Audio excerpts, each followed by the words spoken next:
Welcome back, folks, to episode 2 of The Rec Room with Brian Rector. And today we have Beto Duran on, who, if you can believe this, folks, we got to network a few years back. It's longer than a few years now. It's been a while. But at the Capital City Classic, a holiday basketball tournament for high school basketball in Salem, Oregon. And I just was so thankful back at that time, being somebody who was trying to elevate and get to the next level of journalism, broadcast, and sports marketing and media, that Beto immediately jumped in to connect with me and be willing to share insights and things learned. So, with that being said, by now I'm sure all of you know the rules. It's 10 to 12 minutes. It's no context, and we're just ripping conversation. So, Beto, thank you for joining me on the Rec Room episode 2. And let's get right into it. I know that you were just in Vegas for calling a fight. Whenever you are flying around the country doing a trip like this for an event, what are the things that immediately stick out for you? And talk me through what a weekend doing an event looks like. So first and foremost, it's work. You got to remember that. I might be in Vegas, might be in New York, wherever you may be. At the end of the day, you got to keep the main thing, and it's work. So you can't be out till 4 in the morning at the craps table the night before a fight, losing your voice and shouting. So you have to do that. But it's a lot of research. You just got to treat it like wherever you may be. I know you'll hear a lot of athletes saying they don't even know what city they're in a lot of times on road trips because they don't. You show up and you do the work. Fortunate enough to work for Golden Boy Promotions and DAZN doing broadcasts of boxing, but it's always great. It's always an opportunity. You always got to keep that going. But I'm happy for you, young man. You mentioned how we met. You were doing the Capital City Classic in Salem. My son was actually playing. His team was playing for that tournament, and you guys were doing a stream. And I was a dad who just showed up, and I was listening to the stream because you guys had a day before that I showed up and you guys had the opportunity. I'm listening to this, and I always listen to a broadcast, especially if it's your kid or whoever it may be. And I tell this when I speak to a lot of different journalism students or broadcasters. You never know who's listening, so always treat that game like it's the NBA Finals Game 7. Not to say that because I'm the person who's going to discover you or anything like that, but you have it as a duty to the audience to be listening to that's listening to you, to treat it like that. So there's some, usually young broadcasters are all about that. They're super excited. It's the old salty vest. And I'll be like, nobody's listening. Nobody's doing that because you never know. Because, for example, the fights that I did this weekend, the first fight was a 19-year-old kid from Fresno, California. And the only people who were probably watching it on YouTube were his relatives. But you never know what that kid might become. And there might be a fan who's listening that discovers them and says, oh, I like his story. That's why it's always doing the research, doing the background of what it is or where he's coming from or who he's going up against. So that's the research. But after I knew you went to Michigan State, and I reached out to you like, hey, because I listened to you and I was like, wow, this kid's pretty good, whoever it is. And then I sent you a note. Yes. You were receptive. Again, it's not like me saying I'm the Don and I'm touching, giving you a job. It was just more of I've been there, done that, and I know what it's like when you're grinding, hustling, trying to get to those spots. And at times it can be frustrating because you don't think that anybody's actually listening. But just it's always nice to hear some encouragement, like, "Hey, keep doing it. You have some talent, some ability." And from what I heard, I think that was like 3 years ago, maybe something like that. I know you were a freshman at Michigan State at the time, but it was more of, "Hey, you're good. You have an opportunity. Keep on growing and chase your dream." So that's all it was, just a little nod of encouragement for you. And I told you, here's my number. Stay in touch. And you did. No doubt. No doubt. I was curious, and by the way, thank you for mentioning that story from your side of things. But when you Oh, don't are worry. There's some other kids that I reached out to too that kind of just blew me off. I'm like, thanks, cool, no problem. I'm like, all right, cool. I was just saying, hey, nice job, work hard, dream big. That's all it was. And they're like, don't worry about it. I'm like, that's cool. You don't have to take it. But again, I wasn't trying to offer it. I was just offering encouragement because I know it's a crazy business and sometimes it feels lonely. did you have anyone who was quite like that for you when you were beginning? Actually, so my story is I didn't want to be on the air. I wanted to be behind the scenes. I wanted to be a producer. I wanted to be behind the scenes. And then Shelly Smith was doing holiday fill-in work like 2003, 4. I was the guy who used to answer the phones. She's like, you talk a lot. You should be on air. I was like, no. People on air get fired. Right, Bergman? That's right. Our producer over here, Greg Bergman, doing a podcast right now. A kid from Michigan State right now. Oh, very nice. And she told me, you should be on air. I'm like, no. She encouraged me to do it and chase after it. And Shelly Smith's fantastic reporter for ESPN. And just you find the mentors, you find the people who are going to be on your side. And I always tell these kids, reach out to the people who are doing the job you want to. They want to help you, but we can't help you if we don't know you exist. Right? We're busy keeping our own job. We're busy chasing our own job, chasing the stories, changing, having the life experiences. But Yes, you go to Michigan State, you got to use your alumni network huge and reach out to the people that are doing something. You never know who you might be. You know the story about Joe Davis, right? I How he don't. got found. I So Joe don't. Davis, who just called the World Series, got Mhm. hired by the Dodgers when I think he was like 26, 27 years old to replace Vince Scully. Joe Davis was doing Double A baseball in Montgomery, Alabama, and an ESPN executive was driving around the Alabama area and was like, "Hey, I heard he liked him. Put the name in the back of his head, kept up with him, stuff like that." And that's how he got heard, from what I was told the first time. And just kept on going and checking in, checking in, checking in. Same thing like you. I heard you. And I'm like, all right, cool. This kid's good. But you never know who's listening, who's going somewhere, who's doing things. And that's what you have to do. It just do the work.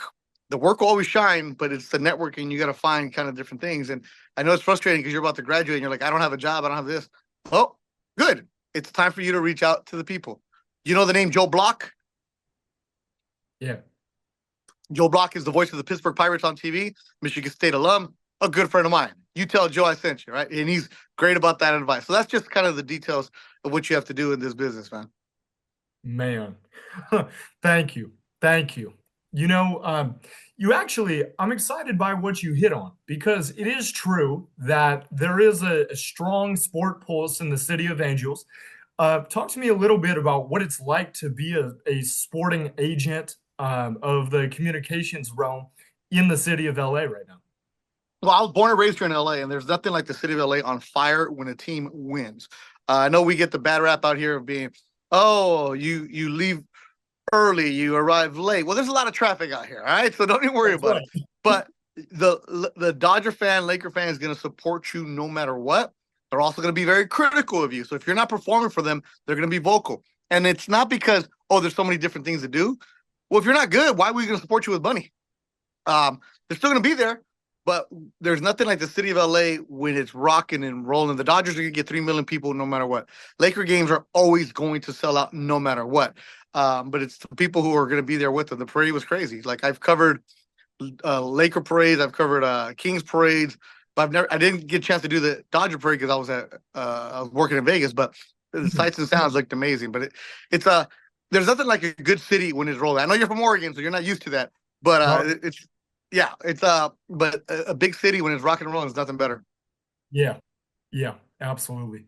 Man, well, thank you so much for the time for being on the show. And Oh, we're done already? well, hey, where else should we go? You know, it's one of those. It's Here, your okay, show, bro. Your show. yeah, you're right. Okay, fine. Here's another one for you. Is when you were beginning to introduce to yourself, you know, being on air, what were some of the things that what were some of the practices that you indoctrinated when you were learning how to do it, how to speak on camera? All right, so read, read, read, read, read, read. Read the business section, read the entertainment section, read the world politics section, read the opinion section. Be more diverse than just sports. If you would ever listen to a Vince Scully broadcast, he would just throw in stories about history, about Broadway, about the English monarchy. You just be well versed in everything, because you're telling stories. So you want to make sure your vocabulary is different. As far as like being on air, practicing, look in the damn mirror and speak. Pretend you have a microphone and you speak. You're going to learn how your facial expressions are going to be. You're just another thing I got told early on by mentors was when you're speaking, pretend you're talking to an 8-year-old and an 80-year-old. If they can both understand you, you're at the right pace. So then speak with the audience, not at the audience. You're there with your friends, talking, describing, and that's what you want to do. You want to be able to paint the story all the time. So if you're doing radio, obviously you're telling more description, but you don't ever just want to say the same words. We all get stuck in that. Okay, pass to here, pass there. Okay, where did he do? Did he jump past through the right corner with a defender in his face? You want to be descriptive. Throws it, bounce pass, chest pass, just little tiny details where you want to paint the picture of the person who's there. Now, TV broadcast is different because you already see it, but you want to be able to give the background of what's going on. Like, for Yes. example, when I do fights, I'm like, oh, he's a southpaw. And, you want to throw the direction. You want to put the color of the trunks that he's on, the gloves, stuff like that. So just doing your homework on things. In fact, oh man, that is something that I remember distinctly that you commented on when we were meeting in Salem is just that. Is I remember you said you have something here, but I need to hear some more of that stuff, some more of the descriptors, some more of the Well, yeah, variant. because especially for basketball, high school basketball, you're okay. Big dunk. Okay, is the kid 5'8" or is the kid 6'8"? You want to let me know what he's doing. When people are like, "Oh, a long 3-pointer," well, how long is long? Like, Yeah, what? Okay, long 3-pointer. Was he 250 at the end of the line? Was he at half court? You want to be descriptive with your definition. Another thing is you want to know whatever sport you're calling. You want to know the actual location and the feel of what's going on the field, right? that's right. You do the game at Willamette College, all right? What's Willamette known for? Give me some of that information. Why is the floor red and black? Give me that information. The little details. Just any little detail of what's going on. Okay, we're in Salem, Oregon. Okay, cool. But we also have teams that play in the Pacific Northwest. Okay, where? Do they play in Seattle? I mean, again, I don't know. The viewer doesn't know, but you should tell me something. Anytime you have a kid who, is committed to, let us know. Like the kid that committed to Oregon, right? Yep. That was that stud kid that was playing. He played at Oregon last year. He was the Oregon Player of the Year.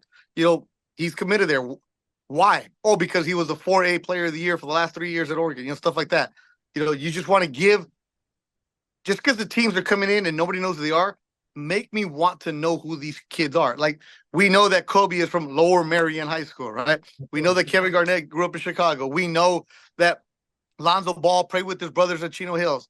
Those little nuggets you always want to have because those are the premier guys. But if I'm a broadcaster listening and it's like, oh, Fox is playing against Salem. Okay, cool. Why should I stay entertained in this? Why should I stay engaged with it? Like, let me know that, hey, the kid from Fox, he's a basketball player, but he's actually going to be a first rounder in baseball because he's doing basketball just for fun. Or that he's a lacrosse player, or that his mom is a volleyball coach. And that takes us doing more research, but it's fun. Why not do it? Yes, no doubt. You know, you did something really cool in my mind because now I'm imagining how I can approach our next volleyball game that happens on the 9th, right? That's coming right up. But You're doing Michigan State volleyball. uh-huh. Hmm. Okay, so if I was doing Michigan State volleyball, who's going to be watching Michigan State volleyball? Relatives, right? That's right. Somebody who knows the athletes. Is it male or female? Female. Okay, so which is you got to know. Okay, Michigan State volleyball, boom, they're in the Big Ten. SC has a big recruiting class. UCLA has a big recruiting class, like stuff like that. But look at the roster of the Michigan players, and it's where are they from? Always know. Okay, big outside hit by Mackenzie Smith, the 6'2" from Austin, Texas. Because if I'm watching at home, oh wow, he shot at Austin High School. That's where when I do a college game, I always like to mention like the high school that they're from because There. that gives them a little nugget. And look at the visiting school who they're playing against. Is there somebody in that area that she played against? Is there somebody that there's a connection? So, Mm, like if a girl goes up and she spikes on one of her another girl, and it's like, oh, the two players from Florida battling at the net, just gives me a little extra nugget for me instead of just saying Michigan with a spike. Yeah. yeah, yeah. So What again, is it requires more homework on your side, but it's fun. That's right. That's right. And I think with my crew at Michigan State being comprised of entirely students, that's something we've really tried to hone in on is connecting with coaches, development operations, other staff members who can share the information, Yeah. and just reaching out. But that's for you. You just got to research every play. You look at the roster, you know who the stars are going to be, and then you look at their Instagram, you look at their Twitter. What are they doing? Yeah. Yeah. In fact, to that point, I wanted to share this with you. Last night, it was Michigan State, Ohio State. We had a game where in the middle of set number one, we were coming out of a timeout at 23-22. And you know how when you're checking back into the game, they'll sound the horn and a buzzer goes Mhm. off? They sounded the horn to get out of the timeout, and the horn didn't turn off for 25 minutes. So they delayed the whole game. And Yeah. what happened was Mia Tuman, who's a setter for Ohio State, I ended up doing this research later. Her father played at Michigan and was in attendance at that game last night. Yeah, And she took this concept that was the horn, continued to blow, did a TikTok out of it. When I woke up this morning, the TikTok had 330,000 views. there you go. There you Yeah, go. That's the kind of context you got to have at all times. Put at your fingertips. You probably won't use a lot of the context or no, the notes, but it better be overprepared than underprepared. that's right. That's right. What is something that's an event or something you'd like to cover in the industry that you haven't yet? The only thing I haven't covered have been the Olympics. Okay. I've done every single major sporting event championship. I just haven't done the Olympics because working at ESPN, NBC has the rights. They use Yep. their people, so it's a lot of different things. But I'm okay. I went to an Olympic soccer game this year in Paris. I took my daughter, but Okay. I didn't work it. And people were like, "Oh, you have a chance to work the LA games." I'm like, "Yeah, but I'd rather work them somewhere else. I want to go somewhere." So that's the only Got it. thing I haven't worked. It's I've been blessed in the 24 years of doing this to be able to see so many amazing things. So every major sporting event you can think of, I've been to So what keeps you going then? because it's fun. I mean, this is absolutely fun. Yeah. I used to have a podcast called Living the Dream because every single day people ask me, "What do you do?" Like, I'm living the dream because you show up and you get to do this. I don't have to do this. I get to do this. And you got to always maintain um, that perspective of this is fun. It's sports. It's the toolbox. I mean, it's the toy chest of the world, right? Where everybody is always fun. If you look at the sports page, there's always good news on the sports page because somebody won, right? Somebody's celebrating. You look at the rest of the newspaper, it's death and demise and everything's terrible. But in sports, we celebrate victories and it's like, we want to stay positive. So that's what keeps me going. It's fun to do. The business is crazy, trying to find jobs are crazy. The behind the scenes stuff is absolutely nuts. It can be very frustrating, demoralizing, but just keep on chugging and believe in yourself, and that's it. Yeah. Yeah. Well, listen, I'm about out of stuff at this All point right. for today. I'll let you get back to work because I Yeah, we got know a Laker game today. that's right. Hard at work, hard at work. Just real quick before we dive out, Hold on, what hold is on. Funch, take a picture of me. Take a picture of me. I want my boy Funch, my executive producer Funch, to take a picture. Take a picture for Brian Rector. That way we can post it and show him that we're actually doing the podcast. So right here, that's from right. this angle right here, Funch. Right here. So I'm doing make sure you get the phone in there. Get the phone in. So I'm gonna make it look like we're posing here. Make sure you get Brian in there. This is fancy podcast equipment right here, Funch. All right. Okay. We get the picture? Because now I'm talking with my hands to make it look like we're emphasizing things. You're here, Funch? I'm here. I'm here. All right. You got it? I got it. All right, cool. That's Yeah. my executive producer. Michael Funch is Lakers executive producer right there. He does a great job. Oh, Another guy I've known over 20-something years, and he's like listening to me right now, like kind of rolling his eyes at me because I don't talk to him like this. But he knows yeah. exactly what I'm right, that this is a business where you got to believe in yourself and you got to persevere, young man. What before we go, Yep. let's talk about this for a second because I understand what you said when you mentioned that in 3 months no one's going to care about the Lakers situation. I get it. Yeah. Now, what is your feeling? What's the consensus around how they're beginning the season? All right, if you want real sports talk, this team looks completely different from what they looked like last season. They've changed their approach, they've changed their attitude, and they are buying into what the coaching staff is telling you. And when the coaching staff and the players are in sync, things are completely different. And I'm the host of the Lakers pregame, postgame, so I'm the one that has to deal with the callers that are calling crazy. But let me tell you this right now: the calls have been very, very calm because everybody likes what they see right now. Got it. Got it. Absolutely. Well, with that being said, that's Beto Duran with the pulse on LA, the pulse on sports and journalistic abilities, and how to begin to make it in the industry. Thank you so much for staying in touch with me, for being willing to share nuggets of wisdom, and for taking the time. I'm just glad that we got to reconnect, really. And I so appreciate you as I'm beginning to get this show up and running. No problem, man. Good luck to you. Yeah, here for you if you need anything. Absolutely. I know for sure. I heard what you said about things that, opportunities that you extend that people don't reciprocate. I just want you to know that I'm always going to be looking for it and be excited to stay in tune and on your line. So, Well, no worries. Go Sparty, right? hey, that's right. Go green, baby. Talk to you soon, Brian. Sure. Thank you so much.